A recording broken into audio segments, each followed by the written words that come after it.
Hello, everybody. Happy Friday afternoon to you. My name is Jeffrey Burrell, and I am head of Corporate Social Responsibility, or CSR, or as we affectionately call it, Karma, at Riot Games. I will try to make this as entertaining on a Friday afternoon as possible, because I do know that I am in between you and the happy hour. So bear with me, because I am here to disappoint. So a little bit about my background, because I am new to the gaming industry, and I'd like to introduce myself to you all here on stage today. So, like many of you, I started out very young. You typically have to do this. I have yet to find a hack around, but I'm still working on it potentially. That ultimately led me to college, which then led me into a career as a management consultant. I am one of those boring guys who loves Excel spreadsheets and presentations.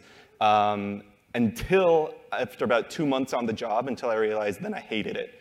That led me into a vignette into microfinance, where I was in Tanzania for a couple of months helping small business owners get access to credit that they didn't have before.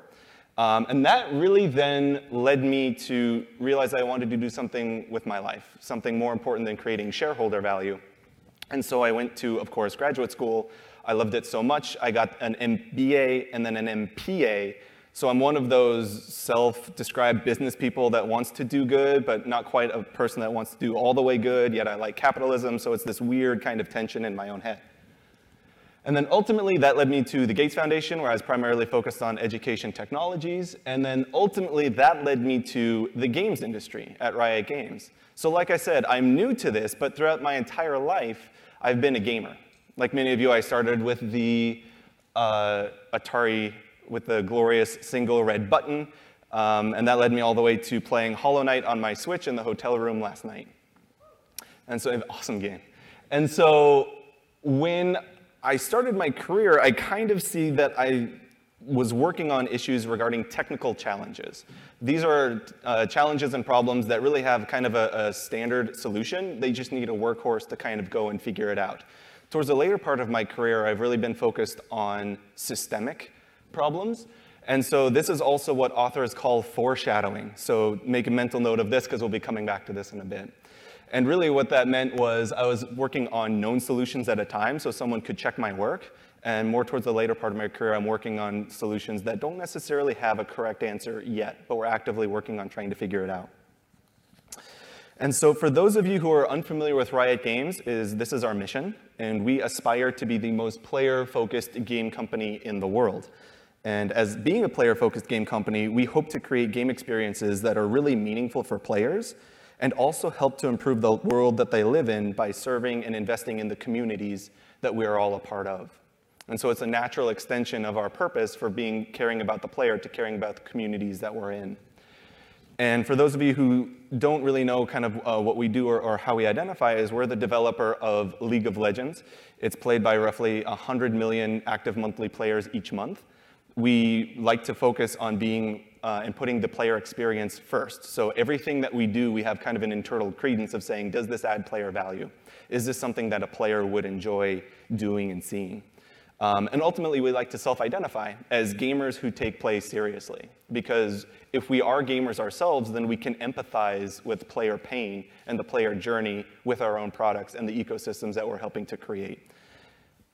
And we do dabble in esports. I think with our last international tournament, MSI, we had about over 120 million unique viewers tune into it. It's awesome, like to see the development and the evolution of esports as an entire ecosystem come through in the last couple of years is truly amazing to see and really brings people together. We are over 3,000 rioters across 20 offices. So this is the ecosystem that I came into to focus on corporate social responsibility, CSR, pretty much from scratch. We had a few smatterings here or there, but I was really brought in to try and put a framework and a strategy behind how do we take this organization and try and amplify and do our social good. And so this leads me to my team's mission, is we want to apply Riot's unique resources and strengths to create a positive and a lasting impact. And as you just saw, we have a variety of stakeholders in a variety of places. And so one of my first tasks was to apply some kind of coherent strategy to how we could start to add and deliver value to these stakeholders. I literally spent about 2 months staring at a whiteboard, hoping that they wouldn't fire me until genius struck. It never did. I had to start somewhere, and so eventually I dove into a lot of research, and we'll be diving into that here in a bit. And so really high level, these are our initiatives. The first one we have is called personal karma.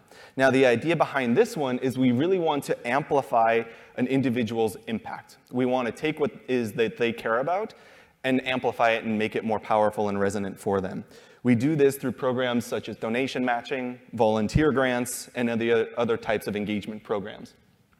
And more importantly is I want to support any nonprofit in the world. Most, or a lot of organizations kind of have a curated list or a short list of organizations that they care about.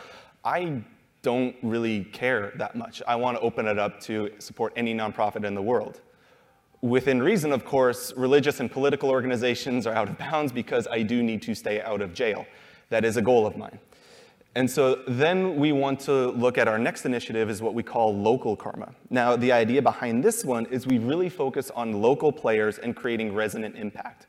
So we've got the 20 offices around the world, and we really want to focus on using those offices and our footprints in these countries. How can we then really start to drive community value with this?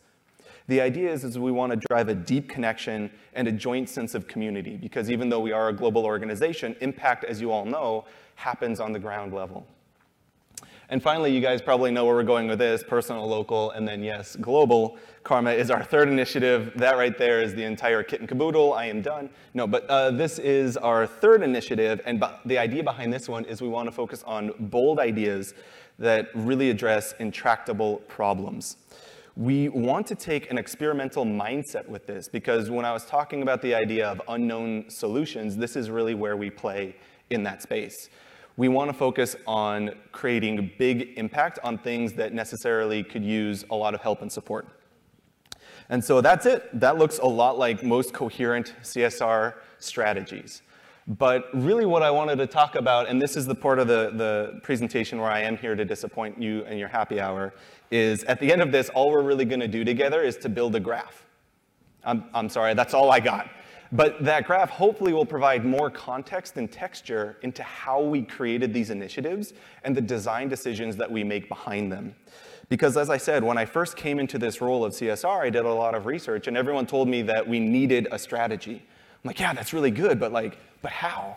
And they're like, yeah, you gotta have a strategy. I'm like, yeah, you're not helping. Like, how do I do it? Somebody, help me with this. And so at the end of all of this, this is just kind of then our approach at codifying how we think about spectrum of impact and what we're wanting to do. And so again, take this all with a grain of salt, because this is a not one-size-fits-all approach. This is simply what works best for us right now, given the ecosystem that we have. I've learned so much from all of you in the conversations and the presentations that I've been a part of so far at this convention, and it's truly remarkable the amount of talent that we have here today. So we're still trying to learn, we're still trying to reach our final form, but take it all with a very stylish grain of salt. Okay, so now some context, and I hope this doesn't get me arrested. So this is an inherent tension with corporate social responsibility. We are all do-gooders in this room. And so we understand that there's this internal tension with impact, a civil war, if you will. That's a really far stretch. I just love this movie so much, and I wanted to incorporate it in. But with this kind of civil war, you have two kinds of challenges. On one hand, we have what I call technical challenges, and that is where the world is broken today, and we need to fix and find a solution today. In our analogy, let's use a soup kitchen where we have 100 people who are really hungry, and so we can serve them 100 bowls of soup, but there's still hungry people out there. So we want to expand our kitchen, we want to go through economies of scale, we want Tony Stark to invent some kind of grandiose automated system so that we can serve 200 people. Now this is important because these people would go hungry without a solution today. But on the other hand, we have what I call adaptive challenges or systemic challenges. And now this is where the real work, as it were, is to change the hearts and minds of people. Because ultimately we want them to adopt new values and to change their behaviors so that they can address deeper, intractable systemic problems, because solutions aren't often known and are at play. And so in our soup kitchen analogy, The other side of this, the adaptive challenge, is why are there so many hungry people in this community? If we're in sub-Saharan Africa, is it because they don't have access to credit? If we're in South Central LA, is it because it's dangerous for people to have part-time jobs or to go out at night or lacking education? If we're in Western Virginia, is it because the mine closed down? So it's understanding this kind of inherent tension because we do want to have an immediate impact today, yet there are these long-term horizons that we also need to focus on. And so, like I said, I am a recovering consultant. I've been clean for a while now, but I do need to address the base framework of how we're going to go about this. And so like with any credible framework, of course we start with a line. And so with this actually though, I like to think of this as more of a spectrum of impact. This civil war, these two tensions between a technical challenge and a systemic challenge, I think of that as two ends on the same spectrum. Ultimately, we're all trying to do good and to try to save these types of things, but really what it comes down to is we have transactional on one end, and I think of systemic on the other. And there is no good nor bad or any judgment at all in this spectrum. It simply is. But it'll help us identify how we approach particular problems and the resources and efforts that we put behind those solutions. And so with transactional impact, we want to focus on efficiency. We definitely want to measure our inputs and outputs, because our outputs are very closely tied to our outcomes. Additionally, we want reduced frictions over time. In that soup kitchen analogy, we want to get the bowl of soup to the person who is hungry as soon and as effectively as possible, with minimal amounts of cost. Additionally, on the systemic end, we really want to focus on experimentation and innovation. To change the hearts and minds and values of people is, pardon my language, really fucking hard, as all of you here can attest. And so with that, you need to find these different kinds of approaches and interventions. You need to test your hypothesis frequently. Failure in this area is okay, because that's at least contributing to new knowledge going forward. And additionally, we want to have like long-term horizons as we're looking at this, because ultimately slow changes happen regarding cultural and value adaptation. And so this is my starting point. This is kind of like how I think about impact across the spectrum of our shareholders or our stakeholders that we're trying to serve. And so now with all of that out of the way, it's going to be a quick story time. This is our very first attempt at real CSR. This was a blog post back in the day. Some of you may remember the terrible earthquake that happened off of Tohoku, Japan in 2011. Like many companies at that time, we wanted to do something, so we put an item on sale. It was the theme Nurse Akali, so she was a medical-based skin in the game. And we donated a couple $100,000 to the American Red Cross to support the relief efforts. But this also posed a little bit of a problem for us. And so we started our roots in disaster relief. We knew that this was something important to us, and we wanted to lead by example. And players routinely called upon us to continue to lend support.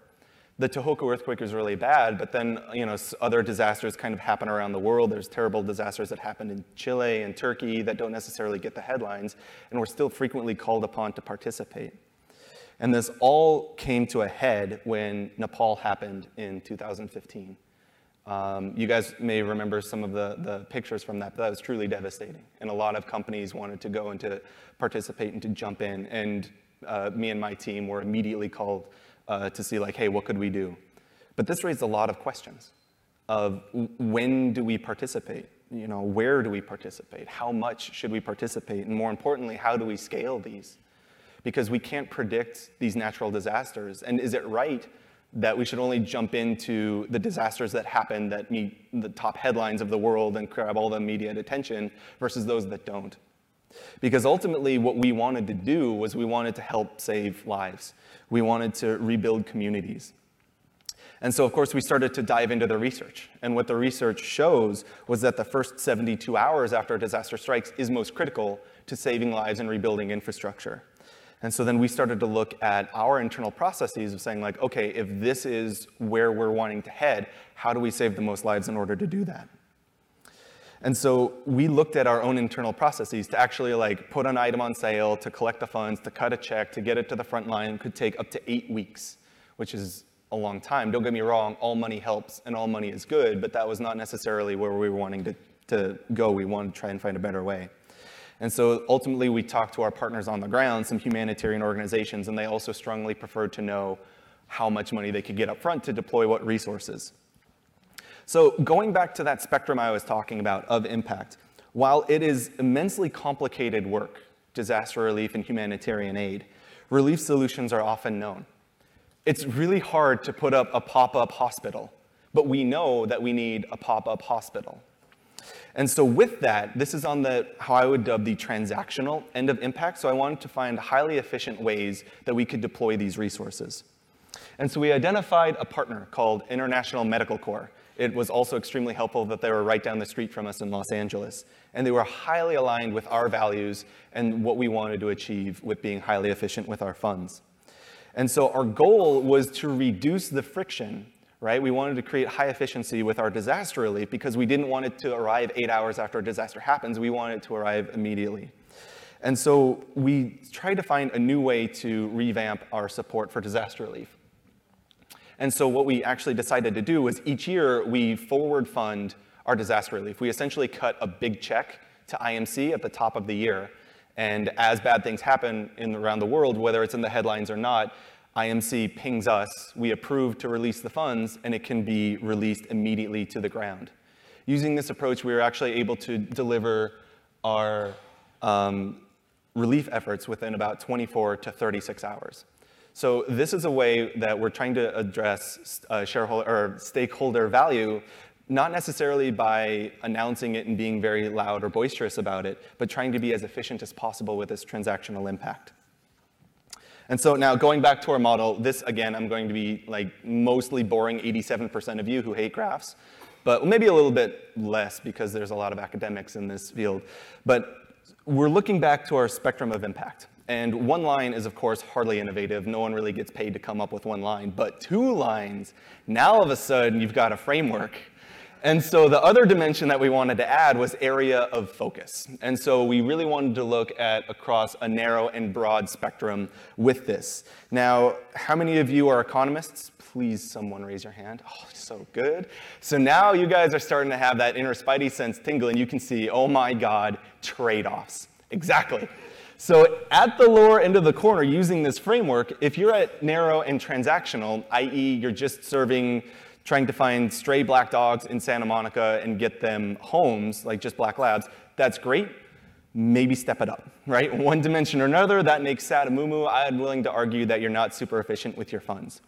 Likewise, if you are an org or a funder and you are trying to be at the very top right of systemic solving the world's most intractable problems for everyone, you are Superman because the rules of physics and economics do not apply. All of us have to work within this other kind of field. And so there's this concept in business called a Pareto efficiency frontier. Now, essentially what this is it's a state of resources allocation across 2 dimensions to make kind of an optimal allocation of resources. For those of you wondering what the hell I just said, think of it as min-maxing. And really what this is you're looking at essentially an efficiency frontier. So the idea is that anywhere on this kind of arc, across these 2 dimensions, you're at least having a more efficient use of your resources given the problem that you're trying to solve. And so if you kind of squint your eyes and it's a sunny day, this sort of makes sense given that framework. Bear with me, we're getting there. And so with what we got, remember our first initiative was personal karma. I said I opened this up to any nonprofit in the world, and this includes universities and other research institutions. Because ultimately, I don't necessarily care what our rioters, our employees, care about. I just want them to care. Because doing so will create empathy and apathy and further fuel the teams to make better decisions for our players and for the world. And so with this, you can see I put it at the corner of transactional and broad, because I want to make it as efficient as possible for them to exercise this empathy. Think about going to the gym. A lot of people want to go to the gym, but then actually going to there and getting to do it and working out, it's once you're halfway through, that's when you realize it feels pretty good. But that initial hump is hard to get over, so my goal is to make that as efficient as possible. Our next initiative then goes to global karma. So as I said, I want to focus on a few problems, but I want to go big with the organization here. So we really try and focus on a few set of issues on a very systemic level.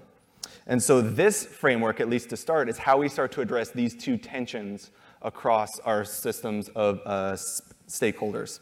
And so one example of how we tried to put global karma into action was last year we held a charity fundraiser through our game. So like with Nursakali, we put an item on sale, and we wanted to raise money for charities. But with this, what we really wanted to do was to tie a player's in-game behavior to the real world and real impact. We wanted them to know and understand and have agency in real-world outcomes. Because research shows that the younger a person is when they vote or get civically engaged, the more likely they are to continue that behavior in the future. And so what we did was we selected 3 organizations based heavily on research that we thought our players would care about, and we approached them to create unique project plans that we would specifically fund with the community dollars. We asked players to vote on one of the 3 organizations and projects that they find most meaningful, and the winning organization got 50%, and the other 2 got 25% each. But here's the kicker. In the game, we have an in-game honor level, or how sportsmanlike you are. This is a score that's given to you based on your other teammates' perceptions of how you performed in game. So you can be rewarded for being strong in the face of adversity. You can be awarded for having tremendous resilience or great communication, or just being a really positive sportsman and player in the game. If you're bad, of course, we smack you down and hit you with the band hammer. But other than that, we want to encourage people to be better. And so with this voting mechanic, what we did was we actually tied their vote to their in-game honor level. So if you were one of the best in the game and a toxic jerkbag, that's a technical term, but if you were there, your vote didn't count as much. Versus if you were bronze 5 and you were just the most delightful player to be with and always tried your best and were great at communicating and had those 21st century leadership skills, then your vote counted twice as much. And so we were actually kind of nervous for this because it's a long play. We don't know if players are going to be receptive to it. How does it feel to give them this sense of agency? And we're still just immensely gobsmacked by the results. Players had raised over $2.4 million for these charities. They were extremely happy with the options provided to them. And this was what was most amazing to me, was we saw 6 times our typical engagement with this campaign. And even players called out how the weight of their vote motivated them to behave better in the future. Some of them knew they were toxic, and the fact that their vote didn't count as much sent them a message saying, like, I know I need to change now because I want my voice to be heard. They understood that this was something that was really meaningful and resonant. And so finally, going back to our boring graph, we had the last initiative, local karma. And so remember, we have 20 offices around the world. And those are represented here by the various travel icons. This is the best I could find. And so ultimately, we can kind of map them up in terms of different capacity that they have. Now, we're a very sort of decentralized organization, and we want to empower each of the offices to pursue their own strategies and to pursue their own types of social impact. So my team's goal is to then help create the best ecosystem for them to deliver this type of social impact through research, through policy, through connections, and through resources. And so this is how our third initiative, Local Karma, comes into play. Remember, we want to align highly resonant topics with the players in those regions and the impact that we're having. But this is actually a very difficult challenge because, as you can imagine, talking about social values across cultures is, again, really fucking hard. And so how did we start to equip the audiences and our players and our offices to really understand how we can start to parse out these social values? And so luckily, the UN had just what we were looking for in the SDGs. Now, I know many of you here in the audience today are very familiar with this framework and are actively applying to make strong progress for the betterment of humanity across those. But for those of you who aren't totally familiar, they're a set of goals set forth by the UN that address everything from ending poverty to protecting the environment to creating better health and peace and justice, equality for all. And so we took this framework and we surveyed players all over the world, and we held focus groups with them and really tried to dive in and understand what it is that they cared about using this framework. And so I'm not going to share all of the data, but I know there are some data nerds in here. And so this is what we found on the global level. And so the top 3 SDGs that our players cared about, their social values, were around quality education and job training, good health and mental well-being, and equal employment opportunities. Now, what was really interesting is we've run this research for a couple of years. And this last year, we were able to double-click, essentially, and find out, you said quality education and job training, but what specifically did you mean by this? And so this is where it got really interesting. It was because when they said that, they really were focused on post-secondary education. And a lot of them were already outside of college and wanted continual training. Good health and mental well-being, it turns out that mental health was really important across all of our regions, including the ones where they say, oh, no, we don't have mental health issues out here. It hits everybody equally. And so we were really able to kind of like dive in and understand, okay, what are the aspects of mental health that are really most important to them? And additionally, with employment opportunities, they wanted inclusive economic growth. Now, this makes a lot of sense for our players, given their demographic and where they are in the world, but at least this is a framework for us to think about, hey, how can we then start to plug in our engagement efforts and our investments to start making progress on these? And so one example of this in action is, and I have a lot of these, but they're based in the US, so I really needed to use an international example. So this one comes from Australia, from our Oceanic office. And what we saw here was one immense value that the local players there had was around the idea of high schools and primary education. And so they noticed that there was a lot of these high school League of Legends clubs or gamers clubs that were going on, and teachers were reaching out to us to understand, hey, how can we actually incorporate learnings into these clubs? Kids are already here, they're playing it, like what can you guys do? Can we help out with anything? And so what the team there did was they worked with our behavioral researchers on staff and a nonprofit partner that we were working with called CyberSmile, and we devised a series of online worksheets that teachers and students could just download for free. And essentially we designed them with 21st century leadership skills in mind. So we designed, I think, over 10 or 12 of these worksheets across everything from having a team-oriented mindset to teaching and treating others with respect, to having discipline and resilience in the face of adversity, and to maintaining a positive mental attitude, even in the likes of failure. And so we've served over 5,000 kids in Australia across this, and in fact, over 90% of teachers believe that these clubs provide good learning opportunities, positive sportsmanship, and reinforce good online behavior. So this was clearly a need that we saw. It was highly resonant given the research that we saw, and then this was something that players find pretty meaningful in ways that continually to engage them. So with that, I know I'm short on time, it's a lot to cover, but to recap, this was it. Like, this was the big disappointment, right? Like, essentially, using this graph is how we start to think about initially these three initiatives. Now, most of the world will only see the initiatives that we're working on, but I hope that this is sharing a little bit more in terms of like the context of how we start to think about these trade-offs across all of the stakeholders that we're trying to serve.